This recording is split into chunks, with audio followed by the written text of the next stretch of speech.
so excited. I have a special guest, a friend and a colleague that I've known for, I don't even know how many years, 8, 9 years, something like that.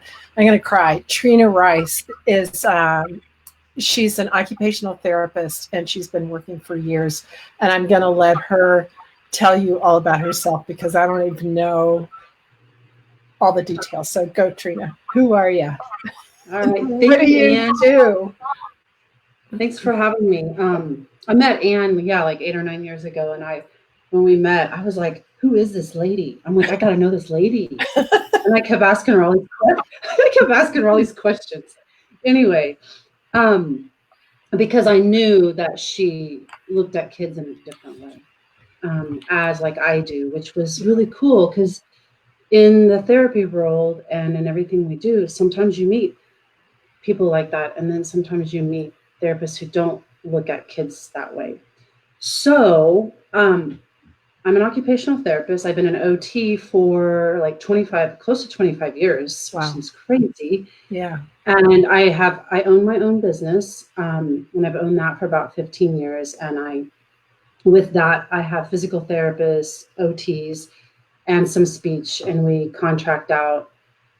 I work with kids in group homes. I work in schools. I work in state schools. I've done clinics. I've worked in a whole daycare centers. I've worked in a whole variety of settings. What kind of kids do you work with? The kids that I work with are on the spectrum somewhere, but I work with a lot of autism, ADD, ADHD, anxiety. I even work with like Down syndrome and cerebral palsy, but like my specialty is more dealing with the sensory system and dealing with like autism and those on the spectrum. So cool. Yeah. Cool. Awesome. Well, welcome. And I that connection that we had was mutual. I didn't want to let Trina out of my sight because I think I was writing the book at that point, the Would You Teach a Fish to Climb a Tree book. And Trina and some of the kids that she's worked with are featured. I can't remember whether they're prominently or not, but they were certainly prominent in my mind. And I just remember sitting down with you and saying, Trina, tell me about, and Jack was one of them. And Trina posted a video of Jack. But I just wonder if we don't start with, I would love to talk about kids with autism and bodies. And just as the basic starting point, one of the things that Trina and I, and you can speak for yourself, but my sense is that you agree with this, is that there's a difference between your being, right? That part of you that goes on forever, your soul, whatever it is that you want to call it, and your body, which is the body that your being chose to embody in this lifetime. And I think I talked a little bit about that last time. But Trina, how are like bodies and beings, sometimes it's almost like sometimes people aren't really connected to their bodies, and that seems pretty prevalent in the autistic world. So how about we start there? Yeah, that's great. Most, the way we typically go around, we like carry this thing that we have, which is called a body, around with us everywhere. Like it's like a sack and this like pain in the butt, and we just don't connect with it. And I see this a lot with the families that I work with, but also with like the kids. And we have this amazing, a lot of the kids I work with autism have such an amazing presence. And I'm sure you guys as parents would say the same thing. Like there's something unique and special about each child. And that's why you can't like classify like they have autism, because if you've met one kid with autism, you've met one kid with autism. You haven't met 10 because they're all different. And I think that's such an amazing gift because it allows them to show up. But that is like their being, or whatever you want to call that, your soul or your presence showing up. And then you have this thing called your body that you carry around with you. And a lot of times there's like a disconnect between your being and your body. And I see a lot of the kids that I work with who are brilliant. I mean, brilliant beyond measure, and have so much awareness that they can't get their bodies to show that, or it may not come out receptively, like expressively. They can't express it because a lot of the kids I work with are also nonverbal. So what Anna's kind of talking about is when you see like your kids struggling with just like daily things like eating or putting on their clothes or their daily hygiene, like brushing their teeth. Um, there's that is like this whole disconnect where I don't even know what I need to say about it. It's Well, like once you can have a presence. Yeah, go ahead. I was just going to say, it's like oftentimes kids with autism, their bodies don't respond same way other bodies do. So it shows up with pickiness in food, to color or texture or feel or time of day or whatever. Yeah. They can struggle with what are quote normal developmental stages like potty training and walking. I mean, sometimes they have sort of an awkward gait. What's an example of not being?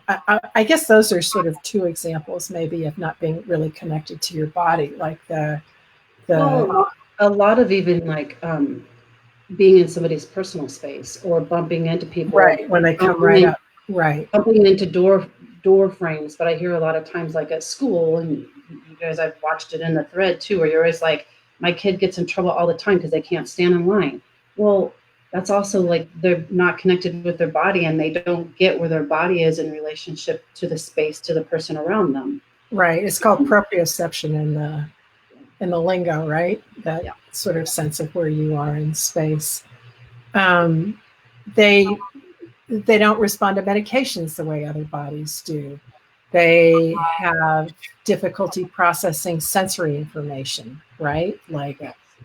the All the senses. all the senses, right? And so I remember um, I've worked with kids, and I'm sure you have too, whose parents freak out because they don't have their bodies don't communicate with them the same way other bodies communicate with the person about hot and cold. And so they'll take a shower where it's all hot and come out red. And parents are like, whoa, like, what can I do?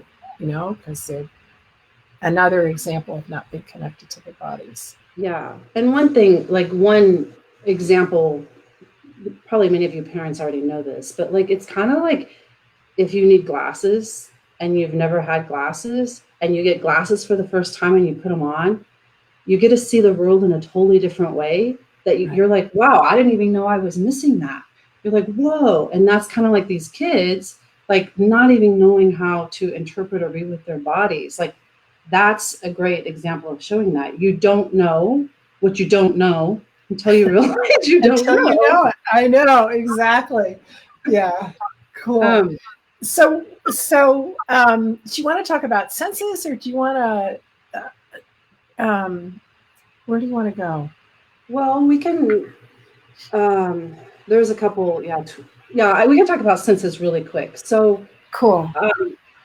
and you know, if we'll probably do a simple version of this today. So, if you guys already know this, you know, apologize. But it's also kind of good to like regroup with that. One thing I say is kind of like with the glasses that we were just talking about is that we all experience sensory input in a different way. And so when you put on those glasses, you get to see the world from their perspective. You'll get to understand why maybe the wind hurts their eyes or why a tag on their shorts like drives them crazy and they can't focus, or like you empathize with their inability to communicate, like they can't communicate. So one of the biggest things before we go into the senses is creating a safe, what they would say is a safe, like calm space. And Anne talked about it before about how these kids are so aware. So their being is so aware, but their body is aware too because it senses things. Like a lot of times it's either heightened or it can be overreactive or underreactive. And I guess one of the gifts that I have realized is like when you can show up in their space and in their world and you don't bring all of your stuff with you, like, because we can have some, especially now, there's a lot going on in the world. There's a lot going on with changes, and we can have some really crappy days. And I get it as a parent when you're around somebody 24/7. It's hard to be like, what do you want to say, positive all the time. But what I've noticed is when you can walk and play with your child and be with your child and not take all the cares of the world and all that to-do list and everything you've got going on in your head, and you can just show up and be this presence, and they're like, hi, how are you? And it's like dropping out of all those labels and diagnoses that they may have, and showing up as like, hey, I love you as who you are. And when you can be that with them, like so many of the defensiveness and their reactions start to like dissipate.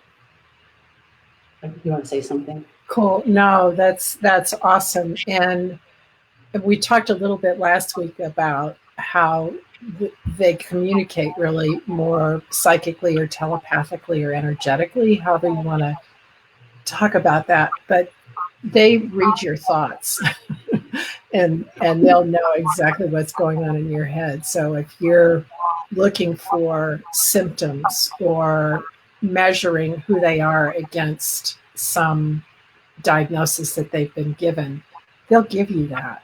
And it doesn't mean that you don't acknowledge the differences that they are. But I think what Trina and I are talking about is, rather than like jumping to a conclusion about whatever that is, shifting into different space and like asking questions and stuff like that. Well, and it's also what Anna's saying, it's the congruency. It's being congruent with what's in your head and what comes out of your mouth. Yeah. Because a lot of times what we think isn't congruent with what we say. And these kids are super aware of that. So you may, like, for instance, if you're upset and having a bad day, if they come up and ask you and be like, or pull on your pants and are like, hey, what's going on, Mom? And you're like, oh, I'm good, then they're like, what are you talking about? Because they know you're not good. Right. So one of the best things you can, and that's the incongruency that I'm talking about. Like, you can't say I'm good when they perceive that something's going on with Mom or Dad. So like, if you can actually be like, you know what, Mommy's having a really rough day today. There's a lot going on, and just express it and say that, then you're being honest and truthful. And those emotions and the things that they're aware of start to like become more congruent, because they're aware of the thoughts in your head. Because I've said things to kids that I'm working with and they look at me like, what are you talking about? Because what I was saying wasn't matching. Right. And back to what we were saying, when I show up and I've got a lot going on in my head, like just all the anxiety and all my to-do lists, they get that, and it spins them out a lot of times. And if you're worried about them, or you feel bad for them or sorry for them or guilty or whatever, they won't know. They'll process that in different ways. Some of them will act it out. Others will withdraw and sort of act in, stuff like that.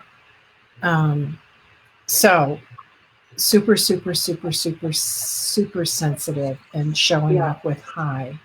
And then what else? What are some other? Well, I was going to say, in the chat, somebody wrote, I have 2 kids with severe autism in the puberty and have impulse issues. I bet they do. Yeah, and I get that it is a lot. And like impulse control and all of that goes along with what we're talking about, like the senses, and it changes immensely when they go through puberty and hormones start to show up, because then all that also is happening with their body and they're like, I don't know what's happening. So really quick, we can briefly go over what we're talking about when we say your body is like a sensorial organism. Like basically your body senses things. So like you have your 5 basic senses that Anne talked about before. So your sight is your vision, your smell. I'm touching my body because I have to do that for myself. I know where my parts are, which is also called olfactory, and hearing, which is auditory. And then you have your taste, which is gustatory, and then your touch, which is tactile.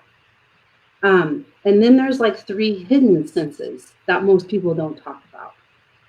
And that's your proprioception. And that's what we said earlier, like when you're, bumping into somebody's personal space or bumping into walls. Like proprioception is your ability to feel where you are in space, like your presence, posture, and space. Like if I hold my arm out to the side of me, it's knowing that my arm is out beside me and not behind me or in front of me. It's beside me. And it's all those joint receptors and muscle receptors giving you all that information of where your body is in space. That's proprioception. So a lot of like the deep pressure, like kids wanting to jump, kids wanting to stomp on things, that pertains to proprioception. So are those things that, like in the Temple Grandin movie, she created that sandwichy thing that put pressure on her? Are those things that help with kids who have difficulty with proprioception? Like what are some? Maybe we can have a list of some. Yeah. So basically, kids who can't perceive where their body is in space or have more difficulties with proprioceptive input, like a lot of deep pressure stuff, like jumping on a trampoline, bouncing on a ball, even being squished. Like you can take a therapy ball or, rolling them up in like a blanket or something. We call it like a cocoon. So if they're laying down on the floor, and you basically roll them up like a burrito with their arms. Like a burrito, yeah. Like a burrito, and roll them up tightly in the blanket, and then you can squish them, like put pressure on them, like roll a ball over them, or keep their head out so they can breathe. But that kind of deep pressure stuff, and in more detail, like some people would ask about like weighted blankets and weighted vests, and we can talk about that more later. But that is another thing that people use, like having the pressure. Like some kids like to sleep with a lot of blankets on them, some don't, but that pressure of all the blankets is also calming and soothing. So stomping, those are all things of like proprioception, deep pressure. And so when kids are doing that, when kids are, those are can actually be forms of self-soothing. Like when kids are stomping in this reality, it may be taken as a sign of disrespect or a sign of acting out or whatever.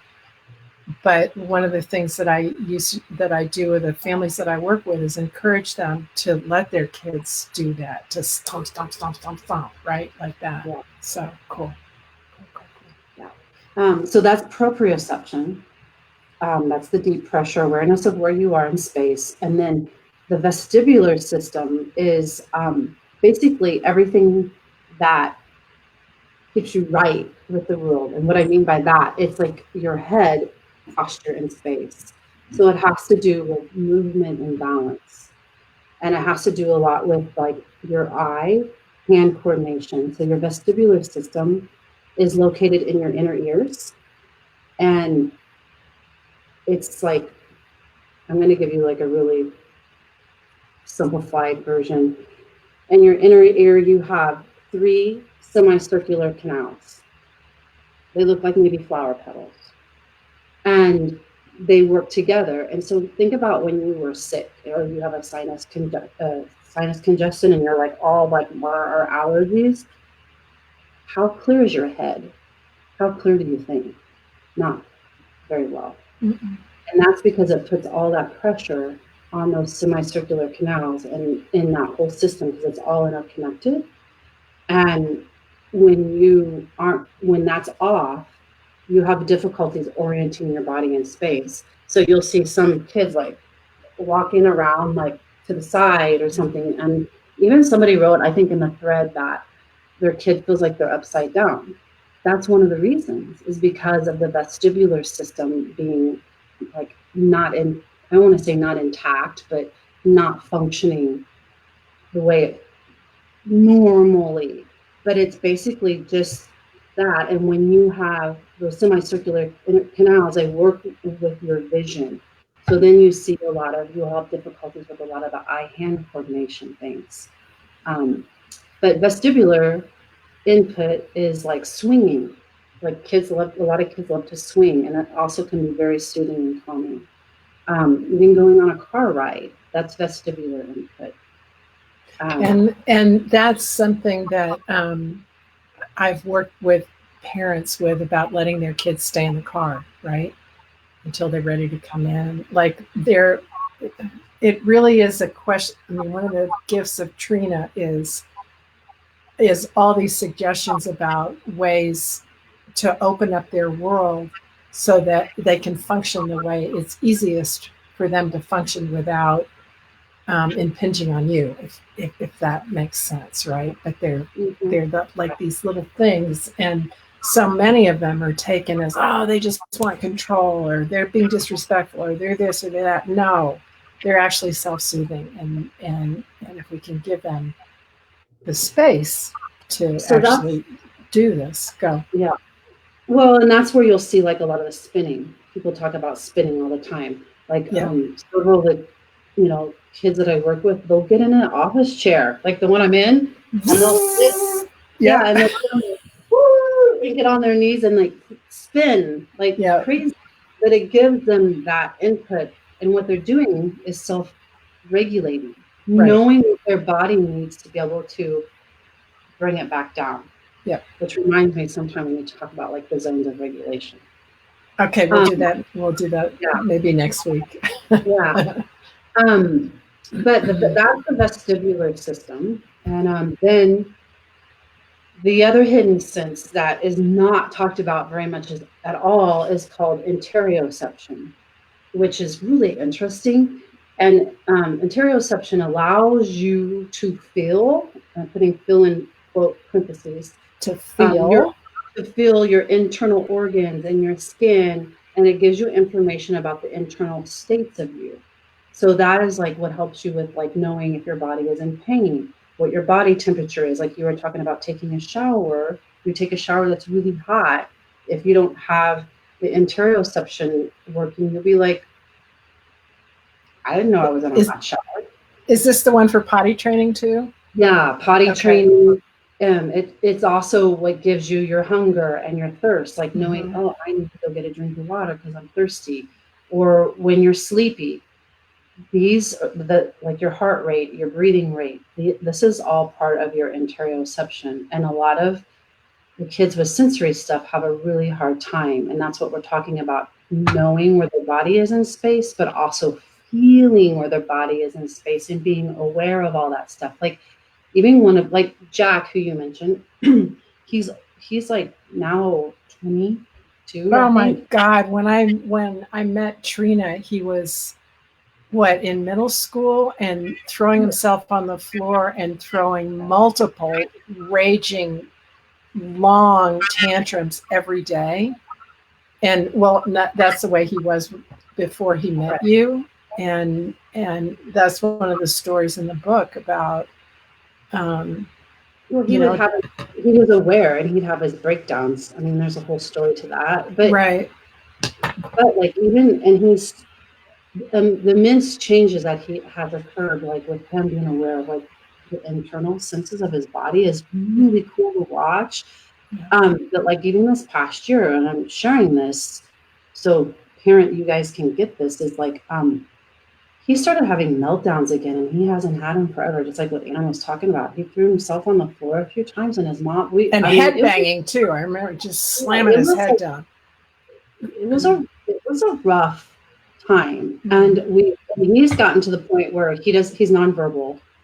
So that's the other part, is like expressing that. Yeah. But anyway, this past year he kept saying there's something wrong with my body.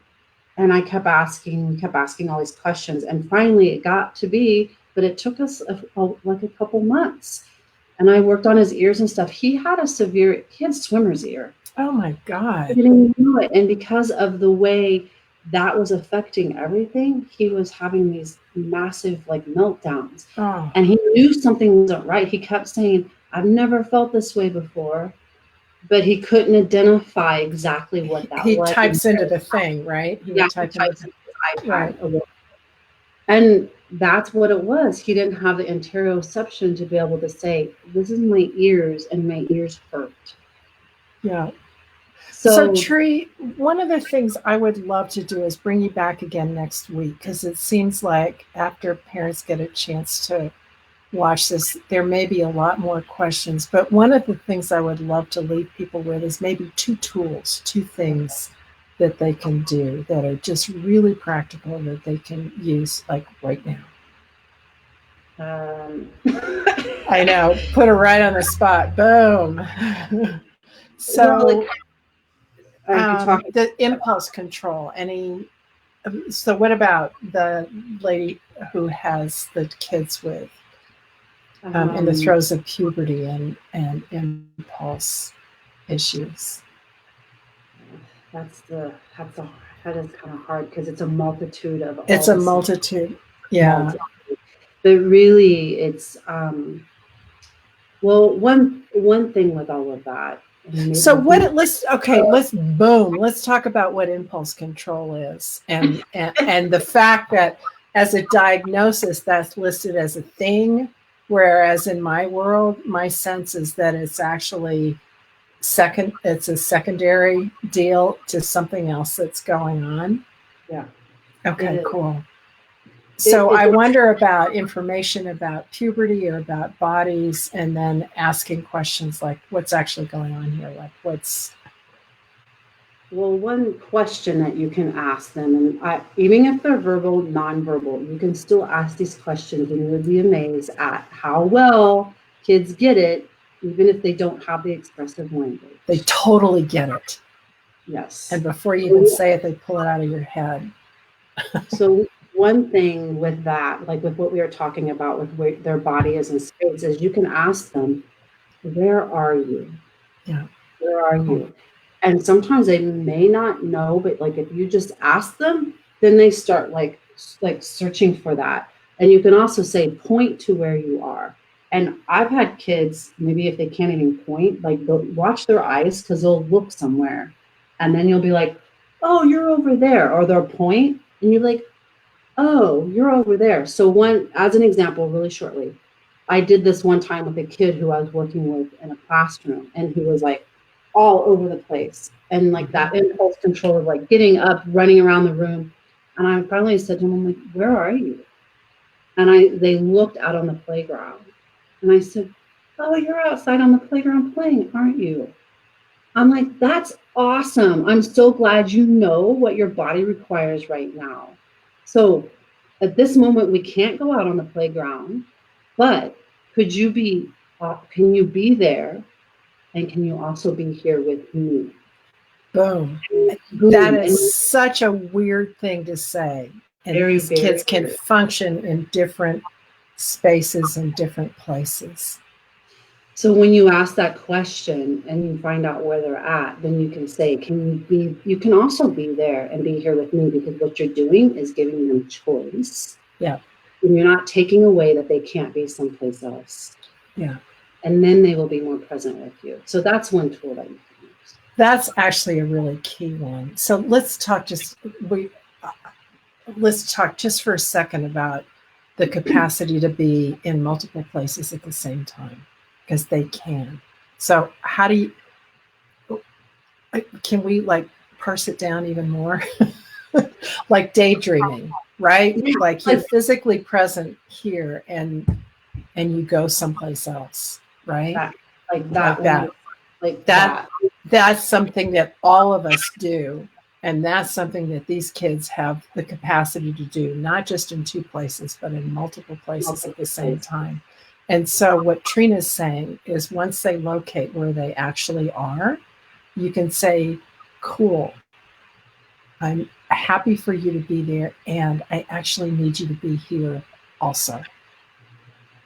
can you get here? And then how do you like get them present right here, like feet on the ground, butt in the chair, whatever it is that, Yeah. right? Touch my hand, be here too. Yeah, you can do like, okay, I want you to feel your feet on the floor, feel Yeah. your butt in the seat, your back against the seat. And Yeah. one other thing, if they can't do that, one other thing you can do is just put your hands on top of their shoulders and push down. Like just give them some of that deep pressure, the proprioceptive we were talking about. Yeah. And when you do that and press firmly down, it allows them to be more present with their bodies and to get with their body. What we were talking about at the beginning, get reconnected with where they are. Cool. So those are Awesome. two cool tools. All right, you guys, I get that 30 minutes is sort of a good time for us. And Trina, can you come back next week? And I get that this is going to be a multiple deal. I'm And sure I can. and maybe one of the things that you all can do, parents in the group, is come up with some questions, and we'll go with the questions. We just really wanted to give you a sense about what our perspective is and where we're coming from, and some sort of basics. But let's hit it next week and take your stuff. Okay. Trina, thank you so much. Everybody, thank you. We'll get. And thank you guys for being in the group and asking questions and the willingness to look at something in a different way. That's huge. So applaud yourself for taking that step. Yeah. And thank you so much for being there. Okay. All right. We'll see you next week. All right. All right. Bye, guys. Bye.